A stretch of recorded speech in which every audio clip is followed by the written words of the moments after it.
আসসালামু আলাইকুম। পৃথিবীর যে প্রান্ত থেকেই শুনছেন, আশা করছি সৃষ্টিকর্তার অসীম কৃপায় সকলেই ভালো আছেন। আজ আমরা নতুন 5টি ইংলিশ শব্দ শিখব। এর সাথেও শব্দগুলোর বাংলা অর্থ এবং প্রোনাউন্সিয়েশন জানার চেষ্টা করব। প্রথম শব্দটি unabashedly। বাংলা শব্দ নির্লজ্জভাবেকে যদি আমরা ইংলিশে প্রকাশ করতে চাই, তাহলে আমরা এই শব্দটি ব্যবহার করতে পারি। যেহেতু লাস্টে ly আছে, এটি একটি অ্যাডভার্ব হিসেবে কাজ করছে। শব্দটির উচ্চারণ unabashedly এবং স্পেলিং unabashedly, unabashedly।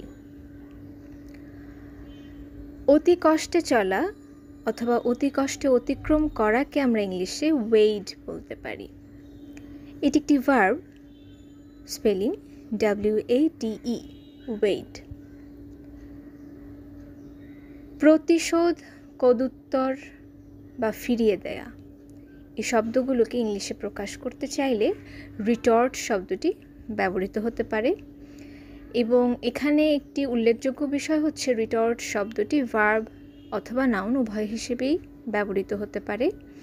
যদি আমরা প্রতিশোধ শব্দটিকে প্রকাশ করি, তখন সেটি একটি নাউন, এবং প্রতিশোধ নেওয়া বা কারো কোনো কদুত্তরের মাধ্যমে ফিরিয়ে দেয়া যদি প্রকাশ করতে চাই, তখন আমরা রিটর্ট শব্দটি ভার্ব হিসেবে ব্যবহার করব। Spelling RETORT, retort. অমার্জিত বা অভদ্রকে আমরা ইংলিশে ক্র্যাস বলতে পারি।